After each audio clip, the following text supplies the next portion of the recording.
All right, welcome everyone. Today we're going to be talking about a crisis that we are all aware of, the opioid epidemic. 40 million Americans suffer from substance abuse, according to the Center on Addiction. The opioid epidemic in America today is not a joke.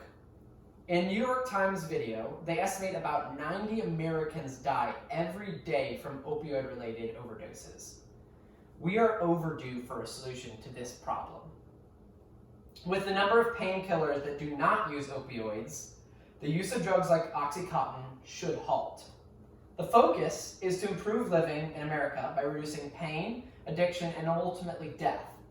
The US government should ban use of opioid drugs and instead use non-opioid painkillers that are currently in use and commission a company such as Teva Pharmaceutical Industries to create a more advanced painkiller without opioids. According to a survey from the National Institute of Drug Abuse, an average of about 5,480 people misuse prescription relievers every day. This number has been greatly increasing every year since the 1990s. Many times this comes from people who become addicted to their own pain medication. This tragedy has led to many broken homes and lives. Many people in America lose their loved ones to diseases and catastrophes that they're impossible to stop, but this is a thing that can be stopped. There are three major parts to fixing the American opioid crisis: acknowledge, fight, and recover. First, the medical community needs to stop ignoring the problem and trying to fix it with other drugs. Doctors need to step up and speak out against the problem. Once the medical community acknowledges the problem, it will help the government to start doing something about it. The pharmaceutical industry is big money in America, and if these companies want something, they usually get it. Second, the United States government should intervene by outlawing the production, selling of, and possession of opioid drugs.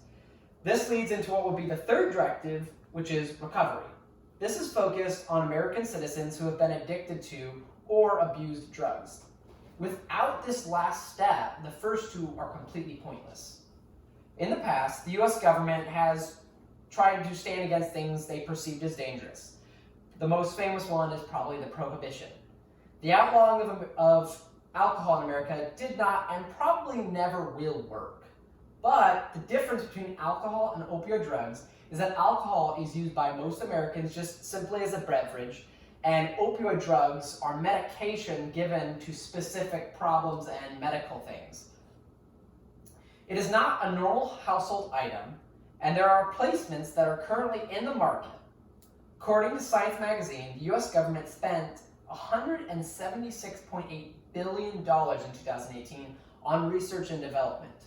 With this kind of funding, there should be no problem in creating a new opioid-free drug.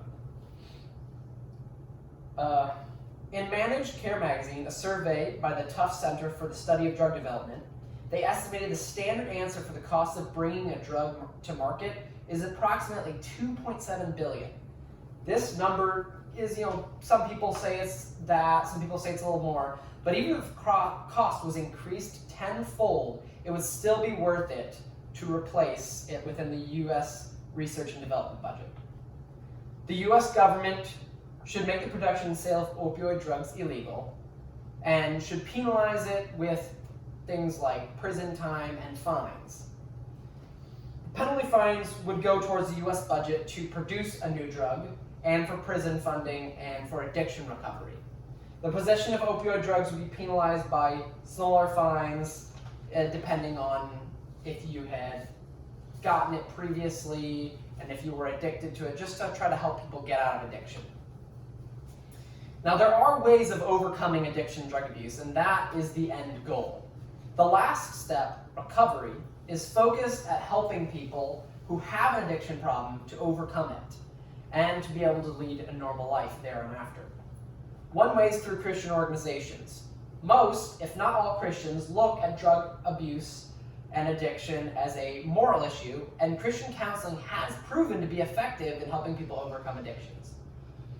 According to the USA Today article, Wendell Taylor, a former concrete plant owner, struggled with painkiller addiction. And he said, I've just done everything I could that I knew to help me grow spiritually because I knew it was going to take something bigger than me to get over it.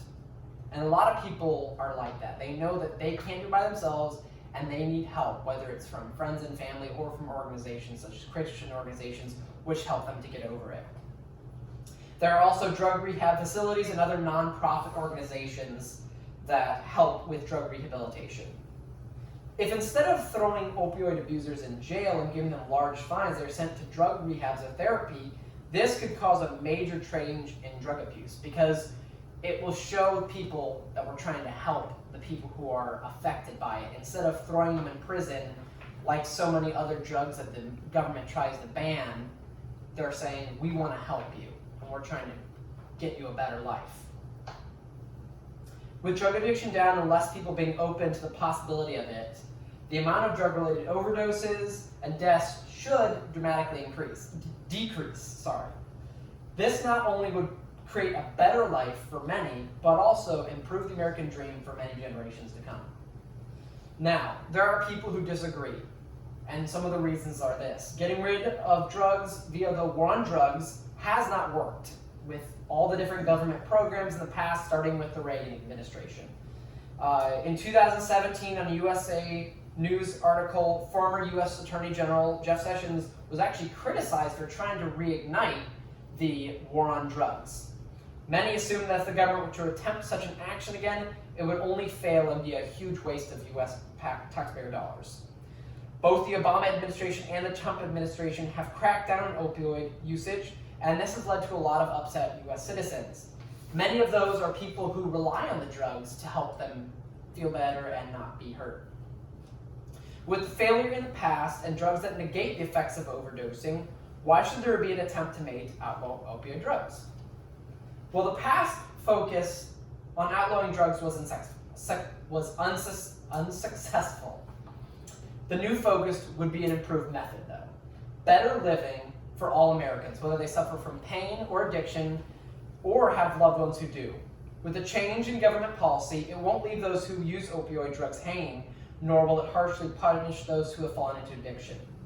With less prescription drugs circulating, this will also change the chance of underage children getting their hands on them. Overall, the goal is to help the American people. And if the 3 steps stated before happen, then it will succeed.